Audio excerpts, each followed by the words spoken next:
اور اب کچھ خبریں کھیل کے میدان سے۔ دنیا بھر میں پورا سال کھیلوں کے میدان آباد رہے۔ فٹ بال ورلڈ کپ کا ٹائٹل 36 سال بعد ارجنٹائن نے جیتا تو کرکٹ میں T20 کے نئے چیمپئن بننے کا اعزاز ایک بار پھر انگلینڈ کے نام ہوا۔ سالانہ سپورٹس میں سب سے پہلے بار دنیا کے پسندیدہ کھیل فٹ بال کی قطر میں سجنے والے مہنگے ورلڈ کپ کا میلہ ارجنٹائن نے لوٹ لیا۔ 1978 اور پھر 1986 کے بعد ورلڈ ٹائٹل حاصل کیا۔ کرکٹ جیسے مقبول عام کھیل کے مختصر ترین فارمیٹ T20 کا عالمی مقابلہ جہاں انگلینڈ حریف پاکستان کو فائنل ہرا کر دوسری بار چیمپئن بن گیا۔ ڈرائیونگ میں رفتار، پھرتی اور مہارت فارمولا 1 میں دیکھی جا سکتی ہے۔ بیلجین ڈچ ڈرائیور میکس اور ورسٹیپن نے 22 میں سب سے زیادہ 15 ریسز جیت کر برتری کی دھاک پٹھائی۔ ٹینس کی بات کی جائے تو دنیا بھر میں بہت زیادہ دیکھی، کھیلی اور پسند کی جانے والی گیم ٹینس کے بھی زبردست مقابلے ہوئے۔ کالے مورٹ فالرے رافیل نڈال نے سیزن کے پہلے دونوں گرینڈ سلیم آسٹریلین اوپن اور پھر فرینچ اوپن جیتے اور وہ 22 گرینڈ سلیم جیتنے والے پہلے مرد ٹینس پلیئر بنے۔ سال 2022 میں اولمپکس کے بعد کھیلوں کا سب سے بڑا میلہ کامن ویلتھ گیمز کا برمنگھم میں انعقاد ہوا۔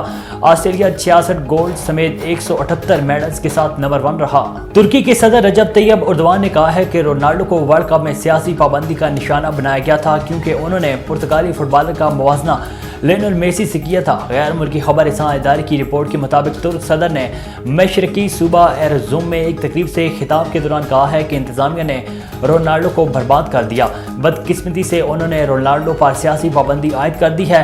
رجب طیب اردوان نے کہا ہے کہ رونالڈو جیسے فٹ بالر کو میچ میں صرف 30 منٹ باقی رہ کر پچ پر بھیجنے سے اس کی نفسیات تباہ ہو گئی اور ان کی توانائی چھین لی گئی۔ انہوں نے مزید کہا ہے کہ رونالڈو وہ شخص ہے جو فلسطینی کاز کے لیے کھڑا ہے۔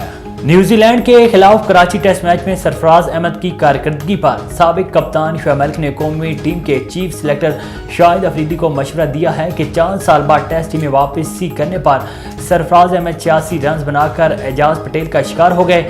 سرفراز اور بابر کی شاندار بیٹنگ پر سابق کپتان شعیب ملک نے ٹویٹ کرتے ہوئے چیف سلیکٹر شاہد افریدی کے سرفراز کو ٹیم میں شامل کرنے کے فیصلے کی تعریف کرتے ہوئے انہیں مشورہ بھی دے دیا۔ انہوں نے لکھا کہ شاہد افریدی کا ٹیسٹ ٹیم میں سرفراز کو شامل کرنے کا فیصلہ اچھا تھا۔